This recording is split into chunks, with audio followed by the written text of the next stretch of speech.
Hi, this is Phil Cooke. Welcome to the Phil Cooke Podcast. We've got an exciting lineup today. I'm going to be talking about an interesting thing that's going to impact your life at some point in your leadership career. The topic is how to lead a team that's smarter than you. I have to say, that's happened many times in my career, as you can imagine. But it's so important that we learn how to deal with people on our team who may be more experienced, smarter, more influential than us, because as leaders, we have to understand how it works and how to take that team to the next level. Stay tuned.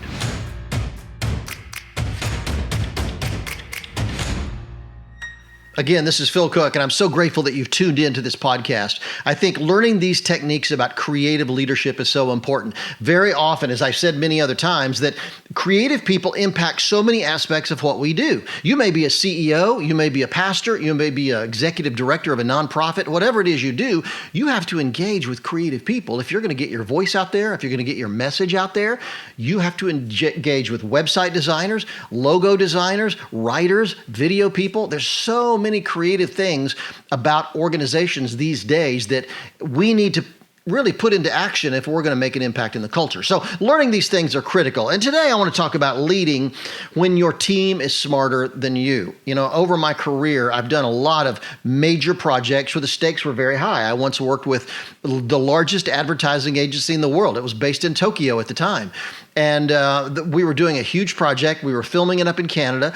And I'll tell you, an enormous number of the people on that team were a lot smarter and more experienced and more influential than me. But I was directing. I was leading.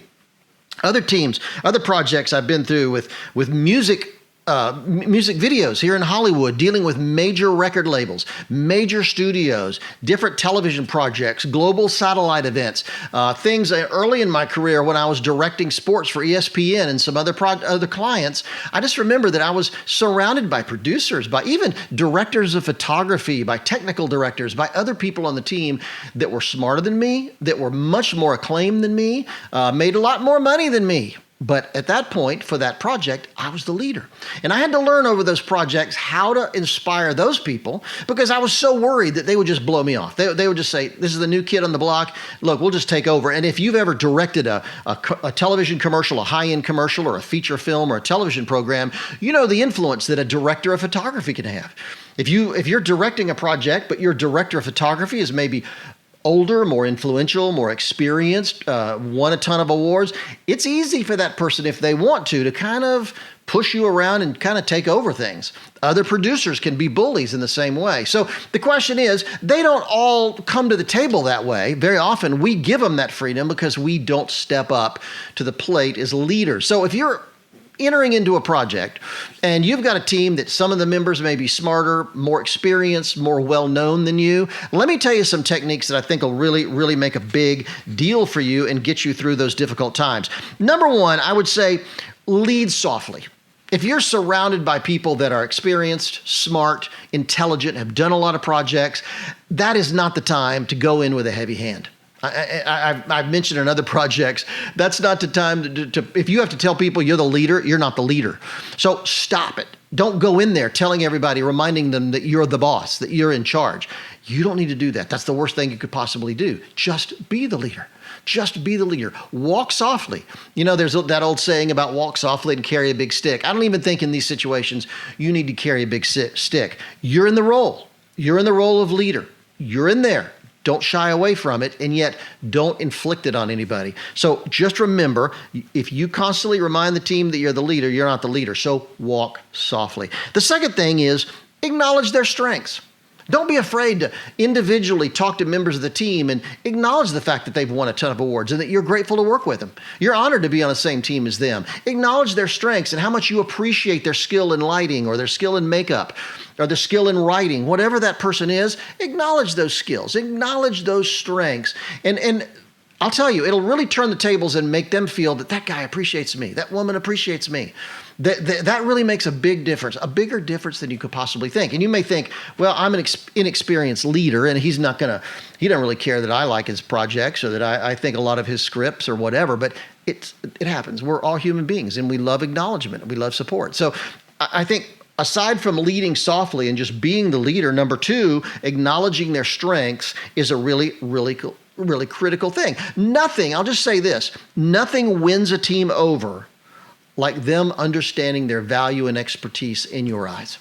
I'll tell you, if you just remind them that you're impressed with what they've done, you acknowledge their skill, that's going to help really win them over and make a big difference. Third thing I would say is don't let them see you sweat. Don't let them see you sweat. You know, it's almost a joke saying, but the truth is, when it comes to leadership, people want to know that that man or that woman has a vision, has a plan, has a strategy, and knows where he or she is going.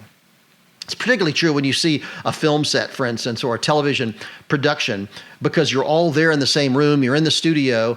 And I had a director one time, I worked on a project, I produced a project, and I worked with a director who had been quite experienced, but he just wasn't anything to scream about. And I just remember after a scene would be over, he'd just kind of walk off by himself and vaguely try to figure out what to do next. And everybody saw it. Everybody realized he had no plan. And I'll tell you, he lost the support of the team within the first couple days of the project. So don't let people see you sweat, even if you don't have a plan, even if you're nervous. Go in the other room and cry. Go in the other room and worry about it. Don't let them see you sweat. Maintain that confidence. Now, it's not really about lying. You're not trying to pull anything over on them, but I think they want to know that the leader has a plan. They want to know the leader knows what he or she is doing. They want to know the leader is taking us somewhere. And so you want to always give off that vibe, give off that feeling that you're going somewhere and you're taking them with them. Because when they start to see you sweat, they start losing confidence in themselves. They lose the confidence in you. They lose their confidence in the project. They lose the confidence in themselves. So don't let them see you sweat. Be the alpha. I think when you're on a film set or you're in a leadership meeting or some other situation with your team, be the alpha. You know, it doesn't mean you have to push anybody around and remind them that you're the boss. Just be the alpha, be the leader, and they will respect that. Number 5 would be respect them and ask for their opinions and feedback. Now, I'll tell you, this could open the door to a can of worms, and that's what we fear.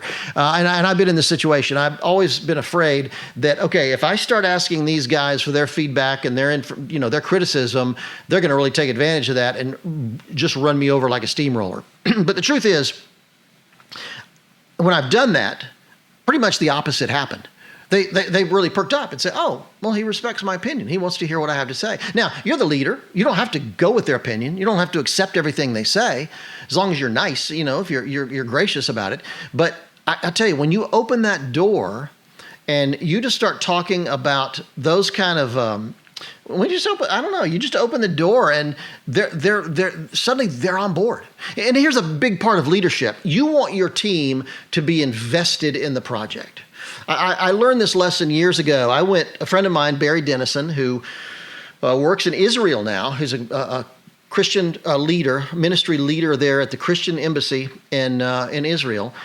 When we were in college, right after college, he took a mission team up to the headwaters of the Amazon. And I was literally a year out of college, maybe 2 years out of college at the most. And we worked for a big ministry that he was going to take a ministry team, a mission team up to the headwaters of the Amazon. And I was going to take a film crew, two or three man film crew, and we were going to film and do a story on this mission that they did. And we flew into Manaus. Then we took a freighter. We took a light plane for 4 or 5 hours deeper into the jungle. Then we were on a freighter that went for 2 days on this freighter. Then we took canoes to our final destination. I mean, we were in the middle of nowhere, out in the middle of nowhere. And keep in mind, this was before cell phones, the web, any of that stuff. But honestly, I was kind of a jerk. I didn't have anything invested in this. I wasn't one of the leaders, so I didn't have anything invested in it. So all I did was complain. I complained about the food. I complained about the travel. I complained about the heat. I complained about the mosquitoes. I complained about everything. And it was embarrassing. I think God really convicted me of this later. And it was my first big lesson in the fact that because I didn't have anything invested in the trip, I just felt free to complain about everything. And I was so embarrassed and humiliated afterwards. I've actually tracked down Barry years later, and I apologized for the way I acted. But it taught me such a valuable lesson. So I want my team members invested in this. I want to accept some of their ideas so they feel a certain ownership in this project. And I'll tell you, when that happens, criticism suddenly starts to decline and it starts to disappear. they're not likely to criticize something that their idea is helping contribute in making that happen. So be open to ideas. Be a big tent. I think it's so important. They'll be much more positive about the project if they feel like they're contributing ideas. And number 6, finally, the last thing I would say, number 6, is leverage the strengths of your team. If you're surrounded by a team that is smarter than you, more experienced than you, maybe better than you, leverage their strengths. Understand what each of them brings to the table and really use those strengths. I think the frustration of working with a better team will go away when you start seeing these people do their thing in all their glory. Let me tell you, you have a director of photography that just does magical work. You have a website designer that does amazing design. You have a writer that's just a magician on the page. You get these people leveraging their strengths, suddenly your hesitation, your concern, your being nervous will disappear, and let's get on this train together and make this thing happen. I think it's important. Steve Jobs, founder of Apple, famously said, I wrote this down, it doesn't make sense to hire smart people and tell them what to do. We hire smart people so they can tell us what to do. When you're surrounded by a team that's smarter than you, more intelligent than you, more experienced than you, has more acclaim than you, this is not the time to back down.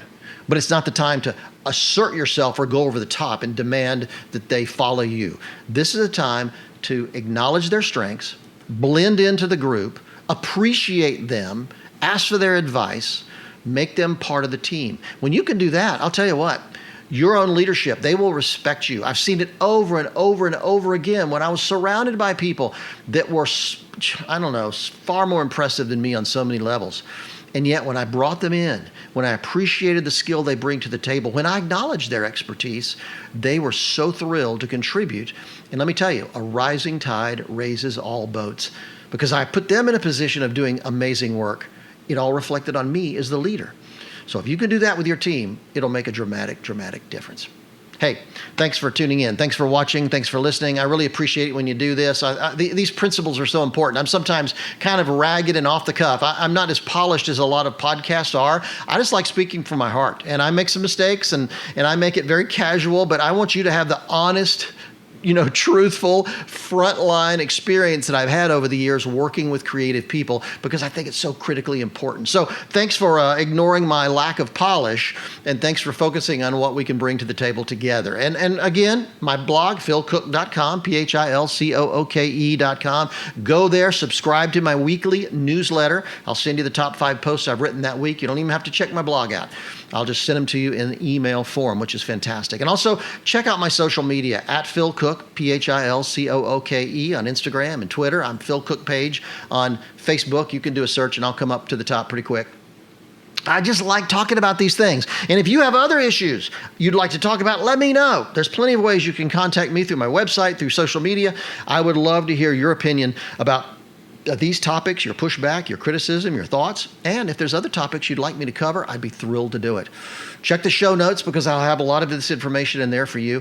Thanks so much again for checking us out. I'm grateful. Share it with somebody who you know is struggling. If you know somebody that's struggling as a leader with issues like this, share this with them. It could make a dramatic difference in their life.